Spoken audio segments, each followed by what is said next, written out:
That really nice. Fine. Patton Oswalt said, guys, he was making fun. Yeah, it really is. That's why I don't play as much as I used to. Um, Patton Oswalt said, or was making fun of the Trump inauguration that was supposed to take place on March 4th because, they love moving the fucking date, right? So he did not at him, just made a fucking joke. Literally a joke. Everybody fucking makes jokes on Twitter. It's just a fucking joke. Like, it's a clear and obvious joke. And Scott Baio retweeted it.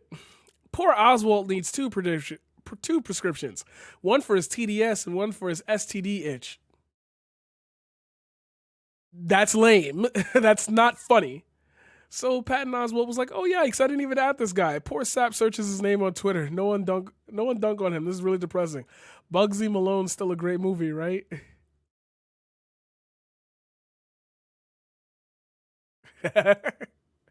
So why I wanted to talk why I wanted to talk about this is because of this comment right here. I do not condone any of this. This really breaks my heart. No one should be dunking on anyone or insulting anyone.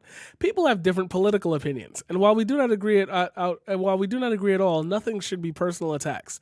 There's no point. And yes, Bugsy Malone is fantastic. There's a difference between Patton Oswalt making a joke and the racist Happy Days guy making a personal attack. So here's why I wanted to have this conversation real quick. At some point or another, you've heard about this culture war. You've heard about leftists being out of control. You've heard about the right being fascist. You've heard about this bad back and forth, up and down, left and right.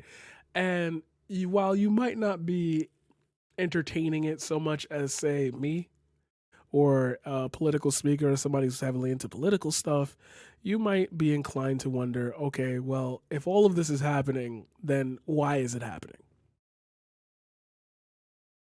I am going to say this and I'm going to hope that it echoes and reverberates through everyone's skulls. And I hope that this video goes viral. Blah, blah, blah, this, blah, blah, blah, that. I am a black man in America. I have dealt with several situations that were completely grounded in racial bias without me even knowing it. Some have been super overt, like the time that I was arrested had the cops called on me by a former cop who thought I was trying to break into an abandoned home. I was with my literal crew and we were searching for new spots to film for a series that I was doing. And it was gaining a lot of traction, which is why we wanted to go out and actually have a location as opposed to just finding random spots and creating the story from there.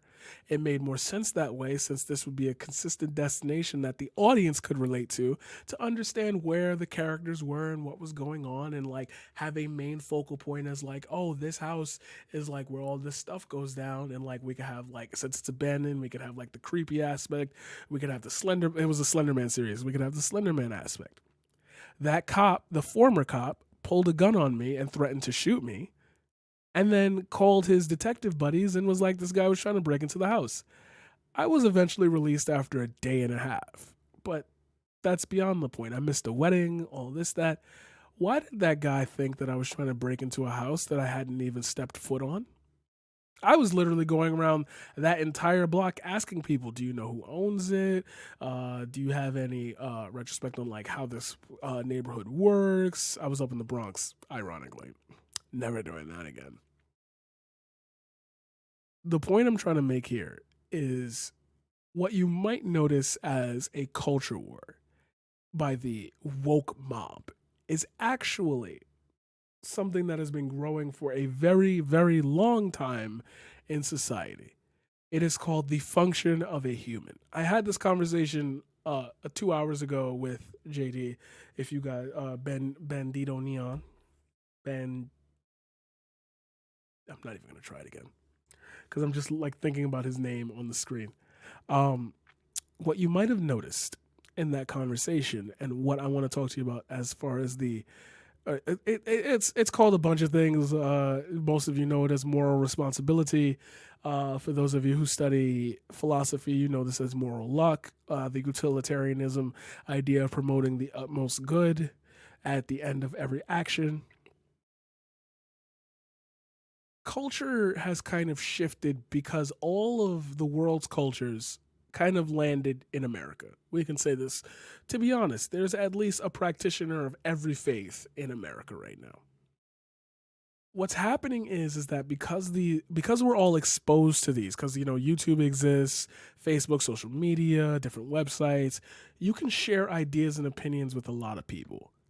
What ends up happening here is that you're going to hit this ceiling where your ideals, your circumstances, your beliefs are going to get checked by somebody with differing beliefs. The conversations that you have are fine and dandy as long as you both reach a moral, conscious, good faith argument about what you believe in and hopefully grow from it. The problem is that some people just learned what the internet is. Some people don't know about escaping your echo chamber to hear other things. What ends up happening is that, like, let's just say this: a racist white dude will walk into a game lobby and start saying N-word this, all Jews are this, all Chinese people are this blah blah blah, coronavirus, kung flu virus, whatever, blah blah. You're gonna hear these things, and you as a moral, I want to say you as the morally grounded person will generally say, hey, that's not cool. The morally grounded stances on a lot of topics are generally the more popular ones since they promote the utmost good. Let everybody live and let live. The tolerant left, as you've heard it before, right? Political opinions have jack shit to do with socioeconomic issues. Because politics should serve the people, not the issues themselves. In other words, it's easier for me to address racism by fixing systemic issues than by having an executive order that says stop being racist. Does that make sense? I'm sure that makes fucking sense. The culture war that you're hearing about is the fact that the other side, the side that used to like have to let like the T slur or the F slur or just the R, like just certain words, certain meanings that go behind those words and the context in which they're always used has become outdated because it's become a repetitious cycle of more and more people using it, so more and more people hear it, and the reaction generally is, wow, that's not cool.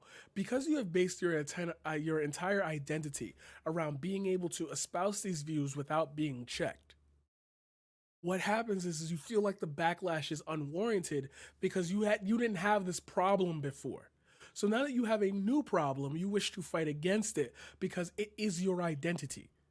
To which I'm going to tell you for the 975,637th time. You don't need to own the racial equity of bad views inside of your worldview. If you think that the tolerant left is a problem, ask yourself why versus what you might have done or said that most people would probably object to. Now, if you sit here and say to me, well, most people don't object to what I say. They like what I say. They like my opinions and views. Ask yourself this: is the bias that you're harping onto, is the bias that you're living onto, have any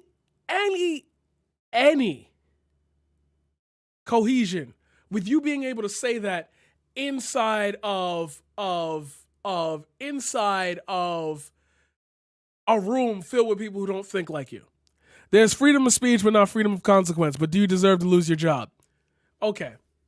Consequences like that, I'm not always going to say I'm always going to agree with, because this goes back to the Gina Carano thing, to which I'll always say private institutions can do whatever the fuck they want.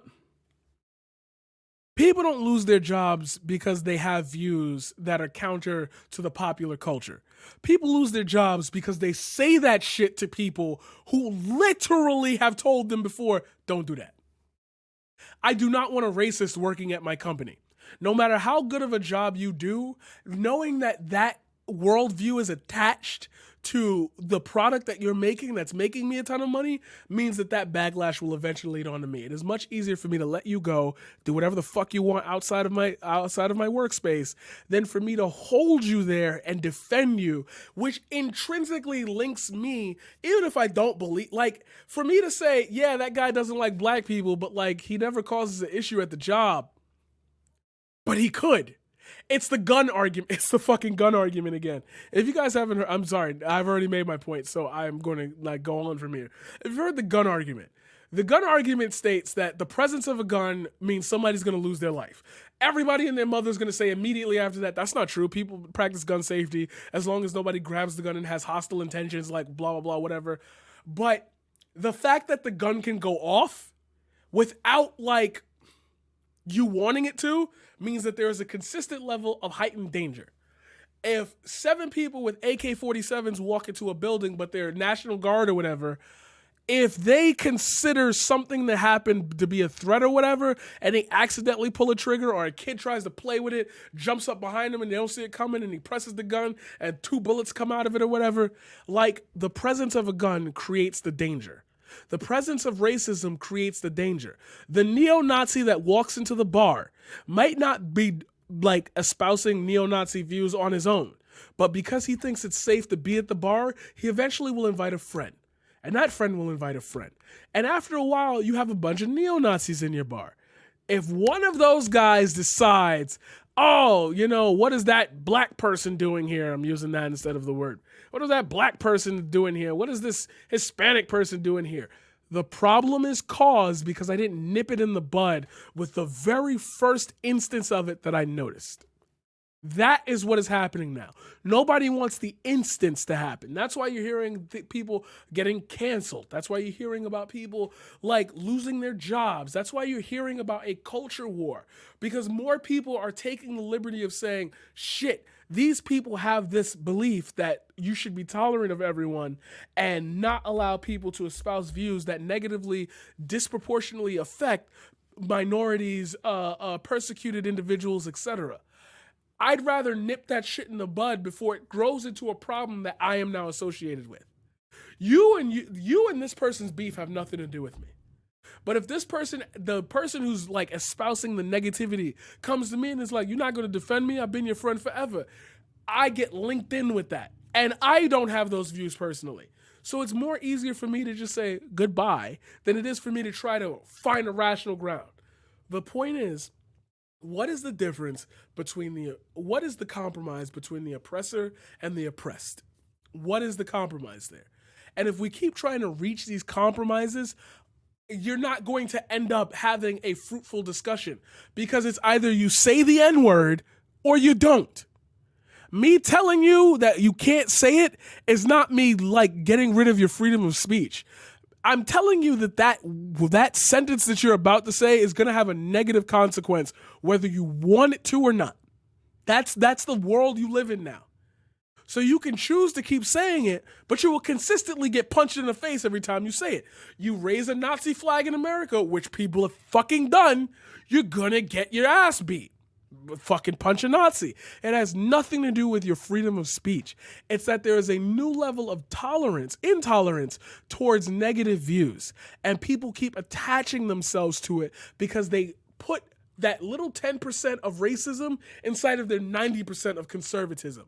And if you want to even put it this way, the Democratic left takes this 5% of racism and lets it leak out into everything that they do, which makes us look at you like, oh, I thought you was the champions for justice. I thought you was the champions for racial equality or whatever. You don't seem to push anything that helps that. You don't seem to make this. Oh, it's already dark outside. You don't seem to take this any step further. You don't seem to do anything that helps me in any way, shape, or form. So why would I take my time out to be a Democratic Party person when you're basically doing the same shit they're doing? They're just saying it out loud. You do it in quiet.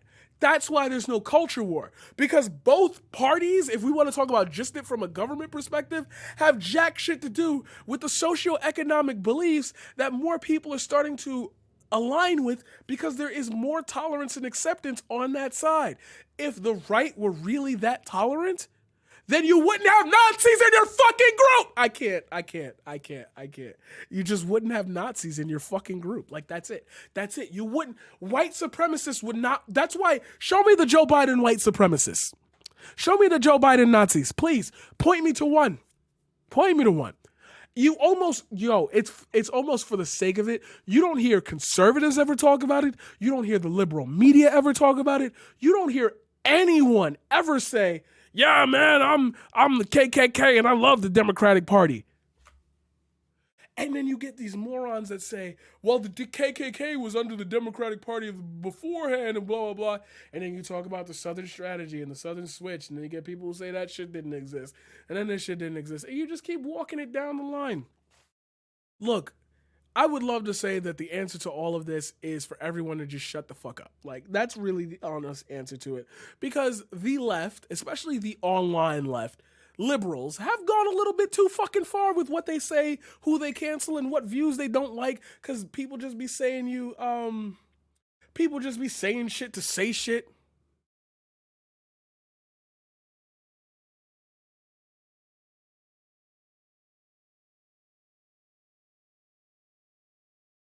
Okay, yeah. People have this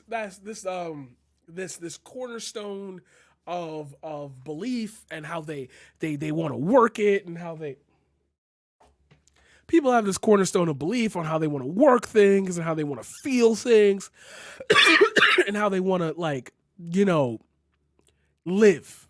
People have these set in beliefs about how they want to live. But society and humanity grows. And I said from the beginning when I first found out about the internet, it would be crazy if somebody just came on this bitch and just started lying. You can't tell the difference. So when you get a bunch of people with large voices that start bringing up concerns about dumb shit that doesn't exist, people take that and it becomes their identity. So they're fighting against a cancel culture mob that doesn't care about you. That's why you get a lot of comments that say, I don't think about skin color at all. And I'm like, that's nice for you. But the system is set up in a way where you benefit without you having to think about it. You don't have to be a racist. The system will boost you up based on it anyway. And because you don't see it that way, you think the merits of your hard work are what brought you this greatness. And I'm telling you right now, there are people in this country that could do the exact same thing as you and will not get as far. And it's because the system is set up in a way to make other people that are not you look at people differently, not equal. And the problem is that you can't separate the two. You can't separate the concept from the following. And the problem with not being able to separate the concept from the following is that you think that the woke mob is after you. Bro, the left's enemy is the government. The right's enemy is the left. You would wonder why the government, especially people like Greg Abbott, etc., non grata, would start to do and espouse these weird things because they want you on their side. They want you to have the enemy as being the other people, so that way you are split in the middle and you can't go after them all together. I need water. I'm going to